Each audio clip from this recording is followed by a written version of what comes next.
So let's start out with the situation this weekend. How did everything play out on Sunday through Monday with ICE?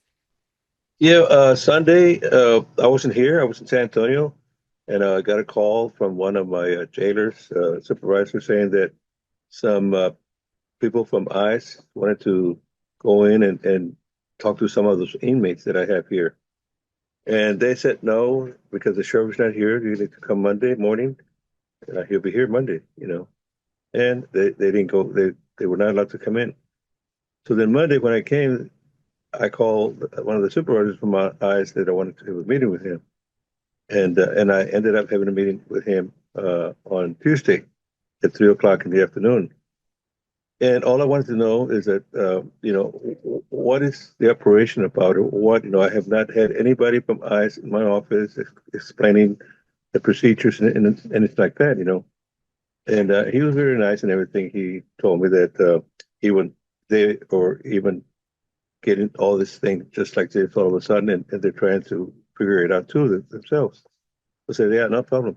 But I did ask him if, when they want to come to the jail and talk to the prisoners, to the inmates, if they could give me something in black and white that's an operation from them, because if I don't ask anything like that, I might be facing some lawsuits from some of the inmate, from some of the inmates that have attorneys. So I don't mind as long as you give me some kind of a black and white saying that that's your mission and that's it. And he understood. He said no problem. And I did tell him that I do believe that criminal agent program. I used to be in the border patrol. I believe in that. And I always work with the ICE. Whenever we have somebody illegally in the U.S., we always advise them so they can put a remand whenever they're done with whatever criminal thing that they did here in the county. So I've always worked with ICE, and I'd like to work with ICE because to me it seemed like they have more not power, but more coverage. They do drugs, immigration, and everything. So I do call them when I have a big problem, like in other states. And I told them, I guess there's rumors saying that I'm not going to do any immigration work. And I told them, yes, it is true. I'm not an immigration officer.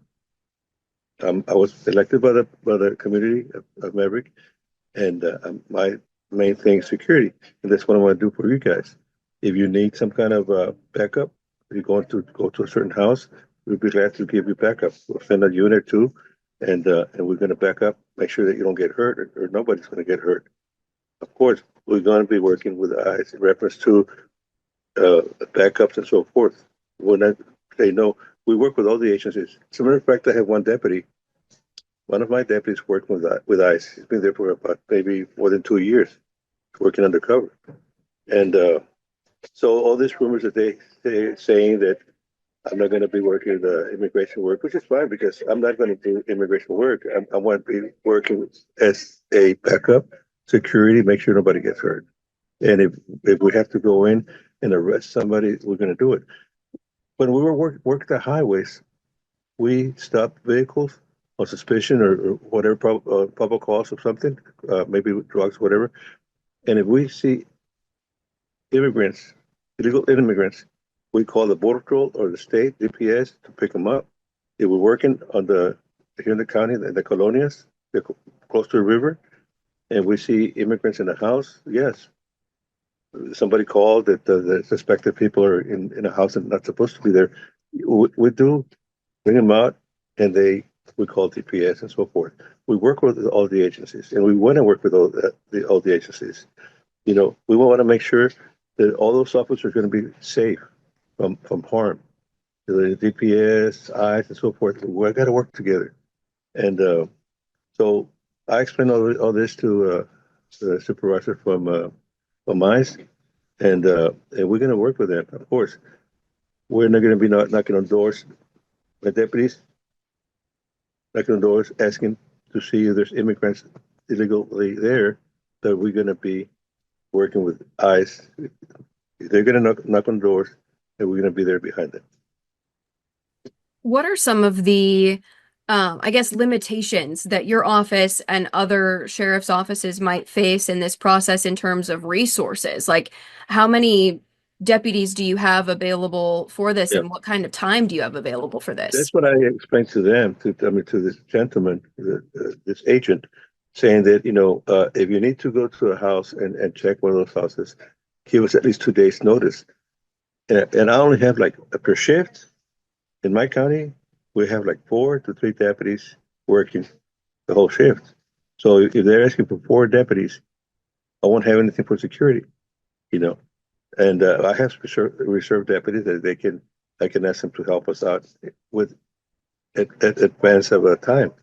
So that's what I told them. I mean, resources we don't have, we're very limited, and but with time, they can give us 2 or 3 days. We can gather some officers, those deputies that are reserved, and we can work with it. How many deputies do you have total across the board? Total is like more or less 30 30-ish. deputies, Okay. 30, and of course counting the bailiff, 2 bailiffs, and so it gets smaller and smaller, and then sometimes you get deputies that are on leave or sick leave, so it becomes smaller.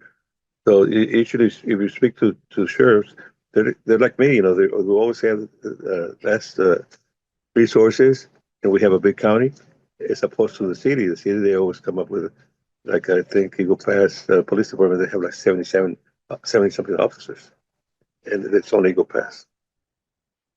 What about jail capacity? Is ICE going to be able to use your facilities, or is that a limited resource as well? Well, it's very limited. Monday I had 177 inmates. We can only put 200 inmates here. Of course, we need to have that space because we also have people, our local people that have to go to jail for criminal or whatever it is. And we cannot afford to tell them that we have enough space for the inmates. I mean, for their arrestees.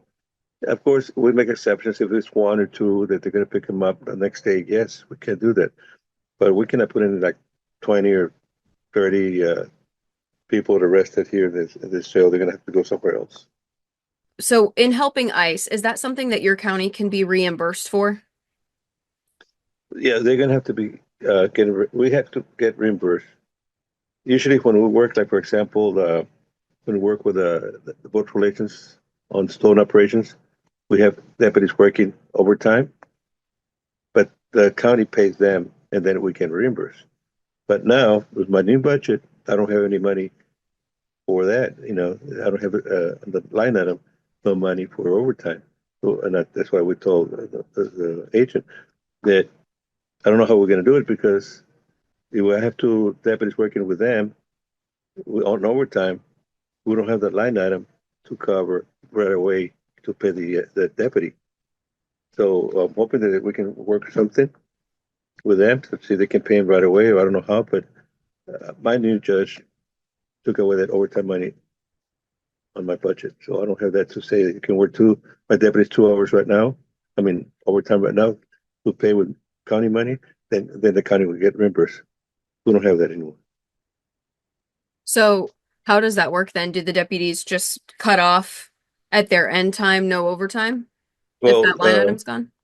yeah, right now there might be some overtime, but not like working like for example, when they worked with Stone Garden operations, we had that money. We haven't. We're still waiting to start it again with Stone Garden. I'm hoping that we're gonna have Stone Garden, but we don't have money to work like right now on that line item for that particular overtime with other agencies. Nothing like that. I mean, I don't know. Hopefully they can figure it out. The other agencies see if they can pay my deputies in another way. Have you spoken with other sheriffs along the border? Do they have a similar mentality when it comes to working with ICE and kind of serving in that backup role as opposed to enforcing? Yeah, I called the sheriff from Laredo, and he said he hasn't. When I called him Sunday, said he was still hadn't heard anything from them.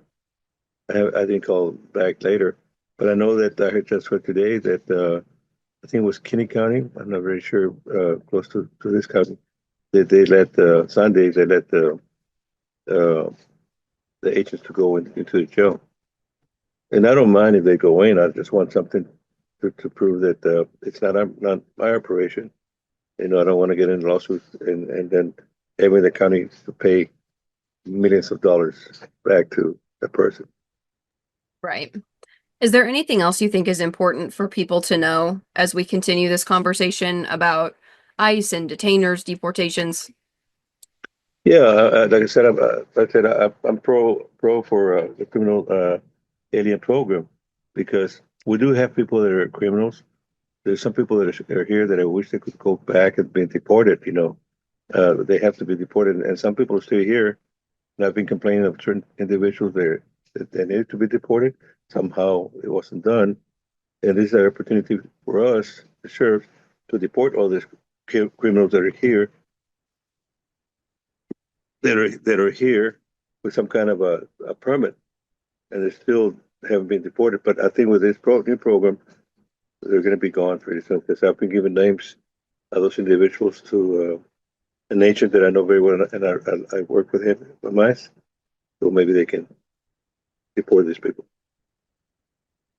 Now, how are things going to change for you now that the federal government wants to have more of a presence on the border and is doing things like sending military and other resources in the state as well? Does that take a load off of your deputies or do things kind of remain the same?